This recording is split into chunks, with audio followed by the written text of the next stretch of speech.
Hello, students. Welcome to Lavania classes. We are discussing the chapter, the last lesson from your book Flamingo for class 12th.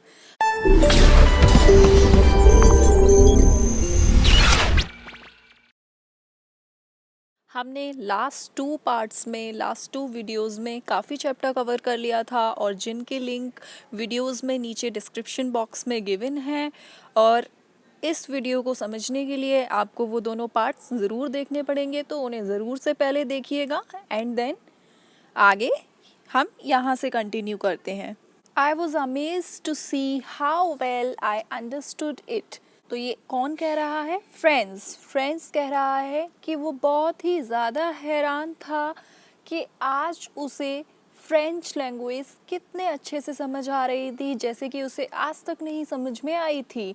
All he said seemed so easy. जो कुछ भी mister हैमिल उसे सिखा रहे थे, आज उसे वो सब एकदम इजीली समझ में आ रहा था। I think too that I had never listened so carefully and that he had never explained everything with so much patience.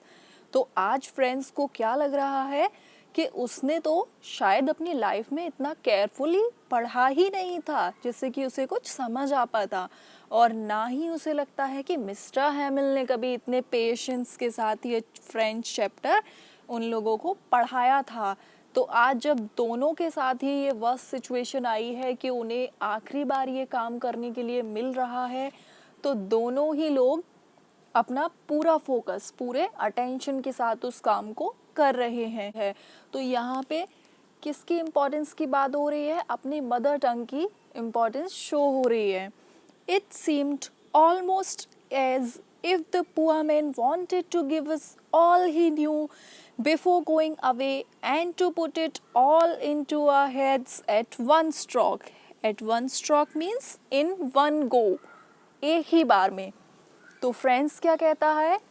ऐसा लग रहा था उस दिन मानो वो बेचारे टीचर आज हमें एक ही बार में सब कुछ सिखा देना चाहते हैं, जितना उन्हें आता है वो हमें सारी नॉलेज दे देना चाहते हैं। After the grammar we had a lesson in writing. Grammar का चैप्टर कंप्लीट करने के बाद मिस्टर हैमिल ने एक राइटिंग का लेसन उनके लिए शुरू किया। That day mister हैमिल had new copies for us written in a beautiful round hand, friends else's. लेकिन उस दिन एक और अलग बात हुई कि मिस्टर हैमिल सभी बच्चों के लिए नई कॉपीज लेकर आए थे और वो काफ़ी सुंदर कॉपियाँ थीं। उनके ऊपर बहुत ही सुंदर तरीके से कर्सिव राइटिंग में क्या लिखा हुआ था? Friends else's. They looked like little flags floating everywhere in the schoolroom, hung from the rod at the top of our desks. Friends क्या कह रहा है कि अब उसे ऐसा लग रहा है कि जो वो वर्ड्स लिखे हुए हैं फ्रेंड्स एल्सेस, वो उसको फ्रांस के फ्लैग के जैसे लग रहे हैं, और वो फ्लैग्स मानो पूरे स्कूल रूम में फ्लोट कर रहे हो। तो ये उसको अंदर से फील हो रहा है। वो उन वर्ड्स को फ्लैग्स के साथ कंपेयर कर रहा है। You ought to have seen how everyone set to work and how quiet it was. और वो नज़ारा भी काफ़ी देखने वाला था। सब लोग पूरी लगन के साथ अपने अपने काम में लगे हुए थे, कोई भी अपना ध्यान इधर उधर डाइवर्ट नहीं कर रहा था। The only sound was the scratching of the pen over the paper. Class में बिल्कुल पिन ड्रॉप साइलेंस था। सिर्फ एक आवाज़ सुनाई आ रही थी और वो थी पेपर पर पेन चलाने की आवाज़। Once some beetles flew in, but nobody paid any attention to them, not even the littlest ones who worked right on dressing their fish hooks as if that was French too. यहाँ पे littlest ones किन्हें कह रहे हैं? Writer in pigeons को कह रहे हैं जो कि छत पर बैठे हुए हैं। तो राइटर बता रहे हैं कि उसी वक्त अचानक क्लास में कुछ बीटल्स यानी कि कीड़े वगैरह मच्छर उड़कर आ गए, लेकिन किसी का भी ध्यान उनकी तरफ बिल्कुल नहीं गया, वैसे ही जैसे कि इन कबूतरों का नहीं गया। ये कबूतर भी छत पर अपने पंजों को घिस रहे थे, अपने क्लॉज को घिस रहे थे इस तरीके से। और फिश हुक्स क्या होते हैं? मछली जिनसे पकड़ते हैं उनके, ये मछली पकड़ी जाती है, इन्हें हम फिश हुक्स कहते हैं। तो ये कैसे लगते हैं? ये बिल्कुल कबूतर के, पिजन के नेल के जैसे लगते हैं। तो राइटर कह रहे हैं कि जैसे वो स्क्रैच कर रहे हैं, पिजन्स अपने क्लॉज को, पंजों को स्क्रैच कर रहे हैं छत पर और उन्हें कुछ भी नहीं समझ में आ रहा है, वैसे ही हम स्टूडेंट्स को भी सिर्फ पेन स्क्रैच करने के सिवा कुछ भी नहीं दिखाई दे रहा है। तो यहाँ वो खुद को उन पिजन्स के साथ कंपेयर कर रहे हैं। उन्हें लग रहा है कि जैसे हम लास्ट टाइम फ्रेंच सीख रहे हैं, तो ऐसा ही अटेंशन वो पिजन्स पे कर रहे हैं कि जैसे मानो वो भी फ्रेंच पढ़ रहे हो last time. On the roof the pigeons cooed very low and I thought to myself, will they make them sing in German? Even the pigeons. Cooed means it is the sound made by the pigeons. तो जो कबूतर की आवाज होती है उसे हम कूड कहते हैं। तो छत पर कबूतर धीमी धीमी आवाज में गुनगुना रहे हैं या आवाजें निकाल रहे हैं। तो फ्रेंड्स अपने आप से कहता है कि क्या ये भी जर्मन में गुनगुना रहे हैं? अब क्या पिजन्स को भी इंसिस्ट कर दिया जाएगा कि वो भी सिर्फ जर्मन ही बोलें? तो यहाँ पर वो ये दिखा रहा है कि जैसे पिजन्स जिनकी अपनी एक नेचुरल साउंड होती है वो हमेशा उसी में बोलते हैं, ऐसे ही हर इंसान की अपनी एक मदर टंग होती है और वो उस मदर टंग को कभी नहीं छोड़ पाते हैं। लेकिन आज जब उन्हें छोड़ना पड़ रहा है तो वो कितना पेनफुल है। Whenever I looked up from my writing, I saw Mr. Hamill sitting motionless in his chair and gazing first at one thing, then at another, as if he wanted to fix in his mind just how everything looked in that little school room. Gazing means क्या है? Gazing means stare करना, घूरना, ध्यान से चीज़ों को देखना। तो जब फ्रेंड्स अपने पेपर पर लिख रहा था वो बीच बीच में मिस्टर हैमिल की तरफ देखता था। तो मिस्टर हैमिल बिल्कुल मोशनलेस बैठे हुए थे, बिल्कुल सैड दिख रहे थे अपनी चेयर पर, लेकिन वो इधर उधर बहुत ही ध्यान से देखते थे, कभी एक चीज़ को स्कूल की, कभी दूसरी चीज़ को। क्यों देखते थे? क्योंकि he wanted to fix it in his mind, means वो उन सब चीज़ों को मानो अपने दिल में बसा लेना चाहते थे, जैसे कि वो उनकी एक इमेज कैप्चर करके अपने माइंड में स्टोर कर रहे हो, क्योंकि वो उनके लिए भी बहुत बड़ी मेमोरीज थी। उन्होंने वहाँ 40 साल तक जॉब की थी, तो वो भी उस सब को खोना नहीं चाहते थे, बहुत अटैच थे।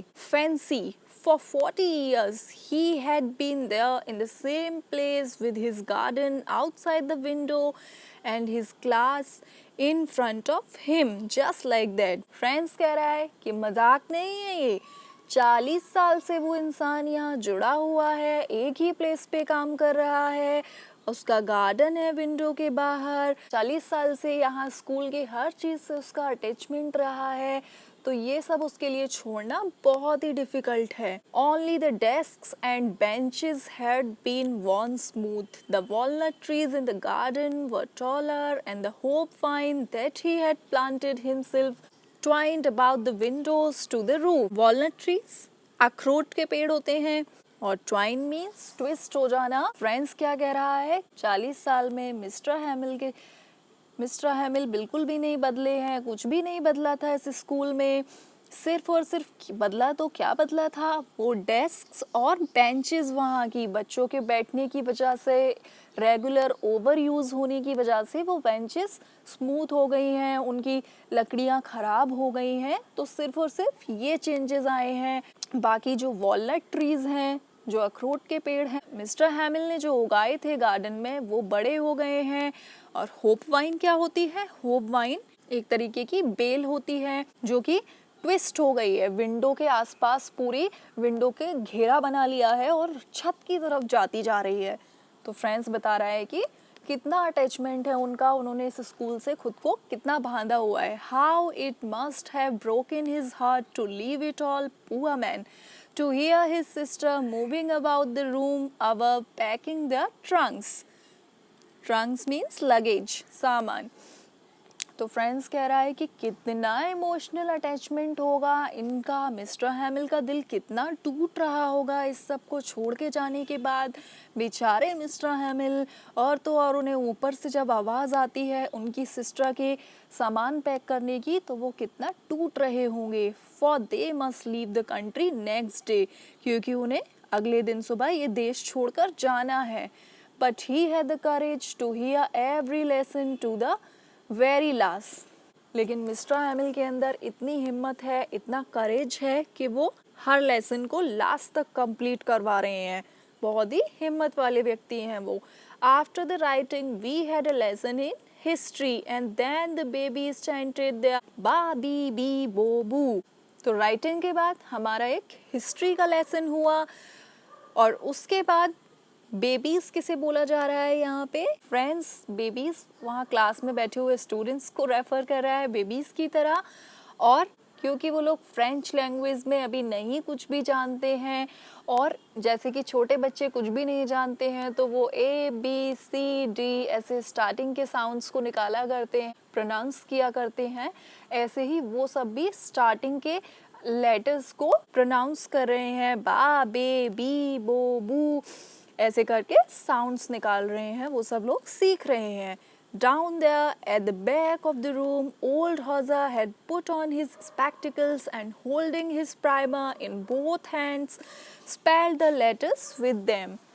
पीछे क्लास में ओल्ड हॉजर बैठे हुए हैं और उन्होंने अपने स्पेक्टिकल्स पहन लिए हैं और हाथ में प्राइमर पकड़े हुए थे। वो जो बिगनर्स वाली किताब है फ्रेंच की, उसे पकड़े हुए हैं और उन्होंने और लेटर्स को स्पेल आउट कर रहे थे।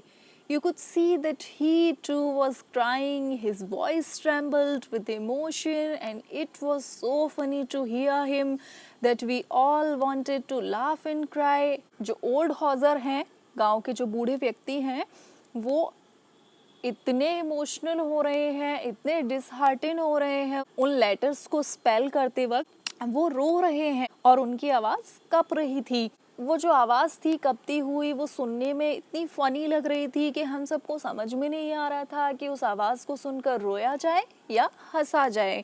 How well I remember it that the last lesson. तो फ्रेंड्स कहता है कितने अच्छे से मुझे ये लास्ट लेसन आज तक याद है। वो जो मोमेंट्स थे, वो जो डे था, वो उसके दिल में, वो उसके अंदर आज तक है, वो उनको कभी नहीं भूल पाएगा। All at once the church clock struck 12. तो अचानक से चर्च क्लॉक में 12 बजे और 12 बजने पर चर्च क्लॉक में एक घंटा बजता है, बेल बजती है। Then the Angeles. एंजेलिस क्या होती है? जो चर्च में प्रेयर होती है। तो चर्च में पहले 12 बजने के बाद तुरंत बाहर एक बेल बजती है और वो प्रेयर होती है। At the same moment the trumpets of the Prussians returning from drill sounded under windows. Trumpets क्या होते हैं? म्यूजिकल इंस्ट्रूमेंट्स होते हैं, ऐसे बाजे की तरह दिखते हैं। तो उसी मोमेंट पर जो प्रशियन सोल्जर्स थे वो अपनी एक्सरसाइज कर आ रहे थे और वो उनके ट्रम्पेट्स बजाने की भी आवाज़ें सुनाई दी हमारी विंडो से। Mister हैमिल stood up very pail in his chair, I never saw him look so tall. तो मिस्टर हैमिल ये सब सुन के तुरंत खड़े हो गए और उनका चेहरा एकदम पीला पड़ा हुआ था, जैसे कि एकदम से सब कुछ खत्म हो गया हो। बहुत ही निराश दिख रहे थे वो और अपनी चेयर से एकदम से सीधे खड़े हो गए। मैंने उन्हें आज तक इतना टॉल, इतना लंबा नहीं देखा था, इतना सैड नहीं देखा था। My friends said he, I but something choked him, he couldn't go on. इसके बाद मिस्टर हैमिल ने फिर कुछ बोलना चाहा और उन्होंने बोला माई फ्रेंड्स आई, यानी कि इसके बाद वो इतने इमोशनल थे, जैसे इमोशनल जब हम होते हैं अपनी बात को कंटिन्यू नहीं कर पाते हैं, हमारा गला भर जाता है, तो ऐसे ही उनकी बात भी उनके गले में ही अटक गई और वो आगे बोल ही नहीं पाए। Then he turned to the blackboard, took a piece of chalk and bearing on with all his might, he wrote as large as he could, "We will have friends." फिर वो जब वो कुछ भी नहीं बोल पाए तो एकदम से इमोशनल होकर ब्लैक बोर्ड की तरफ मुड़ गए और एक चौक उठाया और उन्होंने अपनी सारी ताकत, सारे इमोशंस को कलेक्ट करते हुए, अपनी पूरी स्ट्रेंथ को इकट्ठा करते हुए जितना बड़ा वो लिख सकते थे, उन्होंने उस बोर्ड पर क्या लिखा? वी ला फ्रांस, जिसका मतलब क्या होता है? लॉन्ग लिव फ्रांस, जीते रहो France. Then he stopped and leaned his head against the wall, and without a word he made a gesture to us with his hand. School is dismissed, you may go. और उसके बाद वीवेला friends लिखने के बाद वो वहीं रुक गए और एकदम से अपना सर दीवार से लगा दिया और एकदम मोशनलेस खड़े हो गए और बिना कुछ एक भी शब्द बोले स्टूडेंट्स को अपने हाथ से एक इशारा जैसा किया, जिससे समझ में आ रहा था कि वो ये कहना चाहते थे कि स्कूल अब ख़त्म हो गया है, आप सब जा सकते हैं। तो इस तरीके से हमारी स्टोरी यहाँ पर ख़त्म होती है। काफ़ी सैड स्टोरी थी, काफ़ी सैड एंड हुआ इसका, और इससे हमें ये समझ में भी आया कि हमारी मदर टंग कितनी इम्पॉर्टेंट होती है। हमें हमेशा अपनी मदर टंग का रिस्पेक्ट करना चाहिए और उसे अच्छे से सीखना भी चाहिए। So thanks for watching our video. I hope you all liked it. If you really like the video, please share it with your friends and subscribe our channel Lavania classes.